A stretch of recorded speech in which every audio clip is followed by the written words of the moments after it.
वो पाकिस्तानी ही क्या जो बदला न ले। कल डेविड वार्नर ने कामरान गुलाम को जब कहा कि this is not a Multan baby, तो वसीम अकरम ने यह तब सुना जरूर, लेकिन इसका जवाब दिया जब जैक फ्रेजर बार बार नसीम शाह को हिट लगाने की कोशिश कर रहा था और उससे हिट नहीं लगाई जा रही थी, तो वसीम अकरम ने कहा कि this is not IPL bowler baby.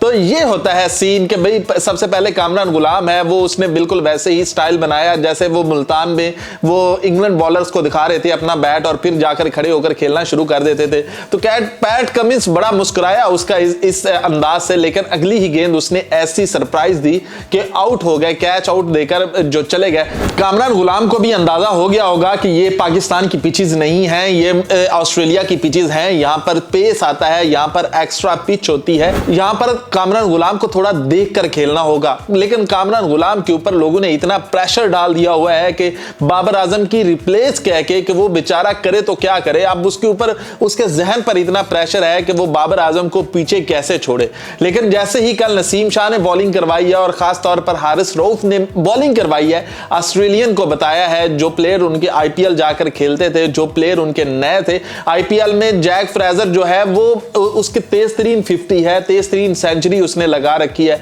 वो बहुत यानी कि वो मार धाड़ करता है, जैसे ही वो आता है वो कहता है कि मैं किसी को बख्शूंगा नहीं। लेकिन जब उसकी 5 से 6 शॉट्स मिस होती हैं कि मारता कहीं था जाती कहीं थी, तो फिर उसे समझ आया कि this is not IPL bowler baby, ये पाकिस्तानी बॉलर हैं, इनको थोड़ा सा देख के सोच के समझ कर खेलना होगा। लेकिन नसीम शाह से भी अच्छी कल हारिस रऊफ ने बॉलिंग की, जिस तरह उसने बैक टू बैक विकेट्स ली और उसने बताया कि भैया पाकिस्तान से खेलना इतना आसान नहीं है जितना तुम लोग सोच समझ कर बैठे हुए थे। बाद में हारिस रऊफ ने यह कहा भी कि अगर 20 से 25 स्कोर और होते तो ऑस्ट्रेलिया हमसे जीत नहीं सकता था, हमने ऑस्ट्रेलिया को हरा देना था और थोड़ी बहुत हमने गलतियां की हैं जो अपनी फील्डिंग में की हैं, उनसे अगर हम निकल आते तो फिर भी हम इस स्कोर को भी डिफेंड कर सकते थे और यह इतना मुश्किल नहीं था। क्योंकि एमसीजी मेरा पसंदीदा एक ग्राउंड है, यहां पर मैंने अपनी जिंदगी की पहली हैट्रिक की थी, अपने क्रिकेट करियर की पहली हैट्रिक की थी, तो ये मेरे लिए बहुत ईजी है यहां पर खेलना और बहुत मजा आता है मुझे यहां पर खेलना। कल पाकिस्तानी टीम जो है वो एक इकट्ठी होकर खेली, एक कंबाइंड टीम की तरह खेली। पाकिस्तान ने बताया कि भाई ऐसे भी क्रिकेट खेली जा सकती है।